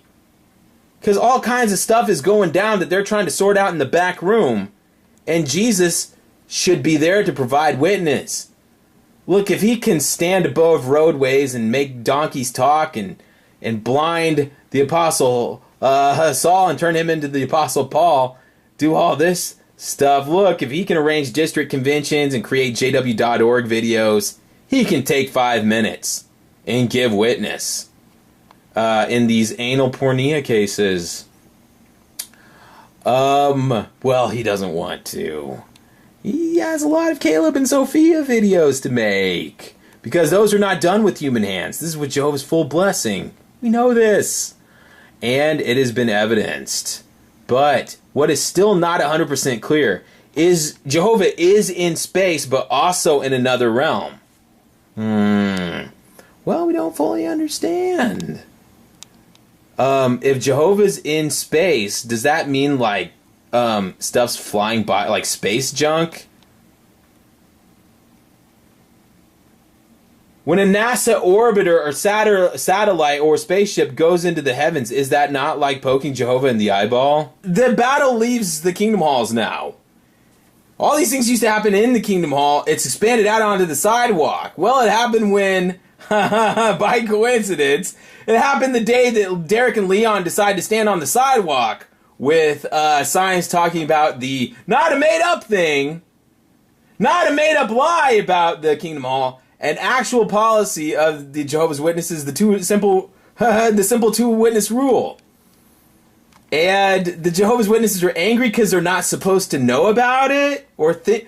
Why would you got to kick the sign though? See, because Romans 12:18, that was the big thing. They always said, well, Romans says, as far as it depends upon you, be peaceable with all men. And that's the reason that JW kids can't like if they're getting raped or something, they can't, oh, as far as it depends, do not avenge yourselves, brothers. And that's what the Bible says. Well, why do you got to avenge yourself on a sign? Because the guy comes out and he kicks the sign it's a footy ball. He takes the sign and he smashes it on the street. He takes the sign and he smashes it into pieces. And they put it in the trash. He finds it in the trash. And they lie to the police. Say they don't know how to get. They walk up to signs. They're stealing the bullhorn out of his hands, smashing it on the street, throwing it over a fence. What happened to being peaceable with all men? Hebrews 12 says to be peaceable with all peoples. With no exception. There's no exception written into that. Except, apparently, I'm wondering why you gotta go ballistic on somebody that's holding the sign. Why take action against the sign when it's not necessary, when you can turn the other cheek? Wouldn't that be the perfect opportunity of saying, oh, look, nobody ever even bothers with us. The worst thing that ever happens to us is doors getting slammed on us. And even then we kick the dust off our feet and call the person to go and write them on the Armageddon list. Doesn't really sound like turning the other cheek. But now here's an actual instance in which we can turn the other cheek. There's a protester standing on the sidewalk. By the way, what they're writing on there is technically true. It's our actual policy about, why is it people can't hear about that? That's the other thing. If that's the policy, is it really a secret policy? Because I don't think it's not entirely clear. Is this a secret policy that people can't hear about? Or it seems like the thing is that it's like, yeah, it's we don't talk about that or think about that. That's backroom stuff. But here's the thing. Okay, somebody has taken upon themselves to protest. You're standing out there. Here's your opportunity to turn the other cheek, and they're not turning the other cheek. They're smacking and slapping and grabbing and wrestling. It's unseemly. The thing is, if they're doing that on the outside of the Kingdom Hall, what's going on inside their minds, inside their hearts? What is Jehovah up to? JW's come to the door. We're here to help you. We're here to save you. We're here to comfort you. We're like hiding places from the wind. We're here to give you salvation and eternal life. If you stand on a sidewalk outside our Kingdom Hall, though, we'll smack you. We'll break your sign. We'll smack your shit. We'll kick it out in the street. We'll choke you. But we are the people that save you and care about you and want you to live forever. Also, we're the people that smack shit out of your hands. Grab your bullhorn and throw it over a fence. Get you put in jail. We'll have you arrested. We'll have you arrested. And by doing that, we will heap fiery coals upon your head. Make your disposition towards Jehovah more malleable. And we're here to give you eternal life. We brought you into the fold so that you can live forever. We care about you, and so we're going to treat you the same way we do our children. Is that we care about you, and we're also going to become your enemies and take action against you. Put you on Jehovah's execution list. And we brought you into this world.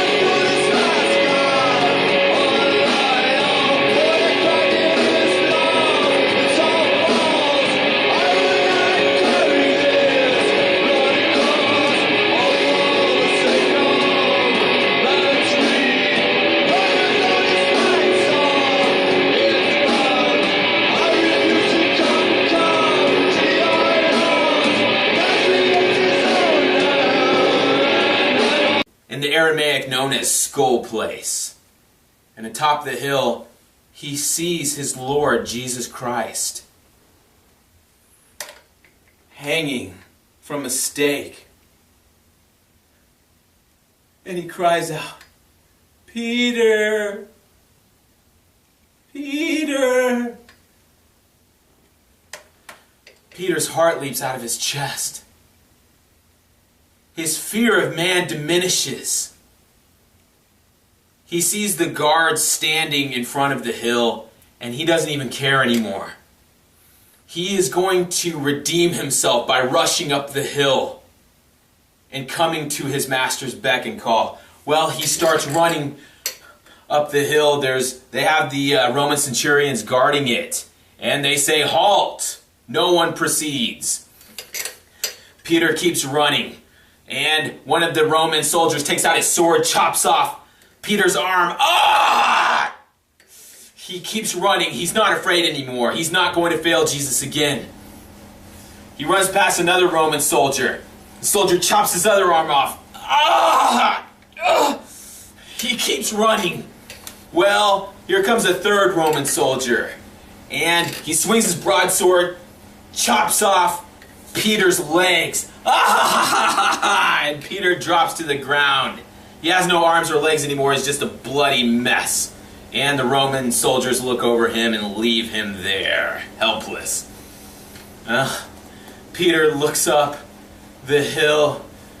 He can see Jesus at the very top, with his arms raised on the stake, saying, "Peter! Peter!" He's going to do whatever it takes to get to the top of that hill. And he starts dragging himself with his teeth. He starts wriggling up the hill. It takes him half an hour, but he finally ascends to the top and says, "Jesus, my Lord, I've come to answer your call." And Jesus is Hate that. No, sir, I didn't like it.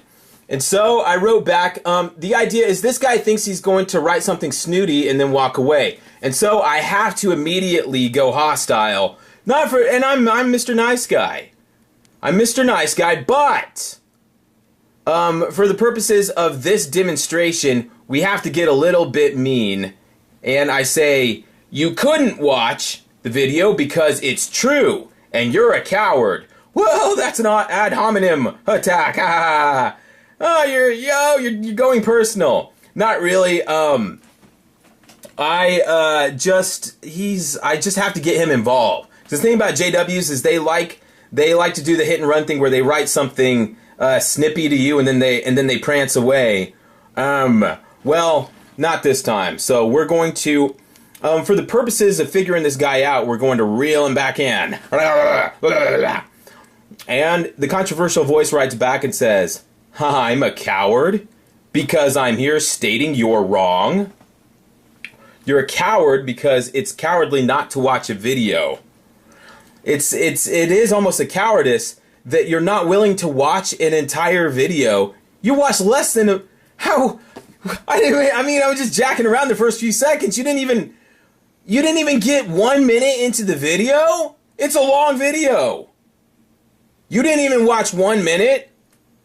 That is, there's a Jehovah cowardice there too, because they're always, it's a defensive thing to where they say, if someone's like, oh, so-and-so was watching apostate videos, they say, oh no, I clicked on it, but immediately turned it off and let them know why I wouldn't watch it. So I think he did watch it, and he's, you know, playing it safe, doing the CYA thing, covering that rear end. I'm a coward because I'm here stating you're wrong. Would it not be more cowardice to name call instead of have a discussion? Have a discussion? You're the guy that doesn't want to watch 1 minute of a video. How am I going to have a discussion with you? Let's take an intelligent look at your statement. Oh boy. Hanging there. And he goes, oh! Have you ever seen a view like this? Ah, perfect day for a nap. Peter, I was just dreaming about you. Well, fast forward a few centuries. We're now in modern times, and Peter and Jesus are in heaven, and they're gearing up for Armageddon. Jesus walks out into Jehovah's heavenly temple courtyard and says, well, the order has been given. The word has come down from Jehovah. The Great Tribulation is about to begin. And we are going to take stock of this wicked world, specifically how to bring to ruin those ruining the earth. And today we will be making a checklist of man's pollution of this globe. And he says, Peter, you'll come with me today. We are going to visit Lake Superior, one of the filthiest bodies of water on the face of the earth. And they materialize on the earth at the shore of Lake Superior. And it's filthy, raw sewage on the coastline. And Jesus said, well, it's 8 a.m. We'll examine the lake here and make our report to my heavenly Father Jehovah. You go this way, I'll go that way. We'll meet in the middle. Well, about an hour later, Peter is examining the coastline. He sees toilet paper floating by, pieces of shit, piss floating in this dirty body of water. He looks down the coastline. About a mile away, he can see Jesus. Jesus has walked out onto the surface of the water, and it's incredible. He once again he's gliding across the surface of the water. It's majestic. To this day, it still amazes Peter how Jesus can just coast out onto the surface of the water.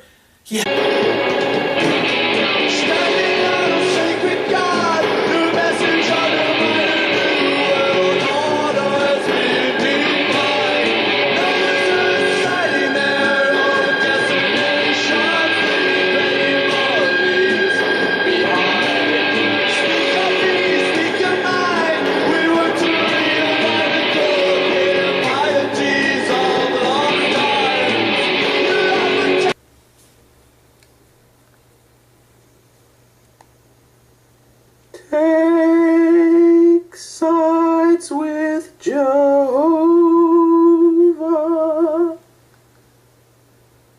Make him your delight.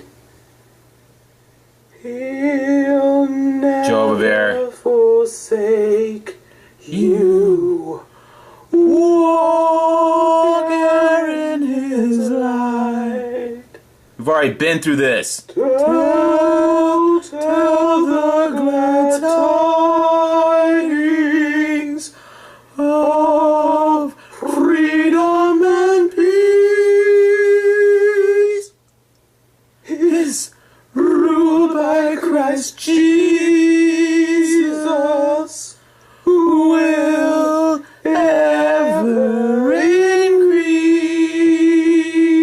Post Garden of Gethsemane, in which Peter, in a very cowardly fashion, ran away after Jesus' arrest, and while standing in the courtyard, even denied Jesus when put on the spot and asked if he was his follower. Well, Peter is crushed.